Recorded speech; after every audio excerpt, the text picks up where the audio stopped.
eu, como economista comportamental, um dos principais pontos que a gente tenta fazer em nossas análises é entender como que elas influenciam o agente final. A gente nunca faz uma política pensando na política, pensando em fazer alguma coisa que a gente gosta de brincar.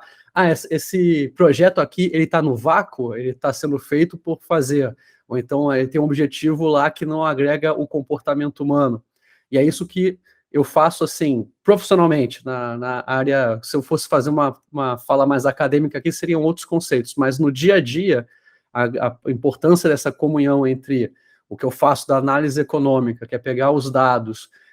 organizar a estrutura, ver o que a gente quer pensando nos recursos escassos, tanto para os recursos que a gente está mais acostumado a estudar em economia, que são os físicos, materiais, etc., tempo, o gasto que a gente vai ter para fazer o projeto. O que pega essa parte aí da psicologia experimental e da psicologia cognitiva é que a gente começa a entender também que a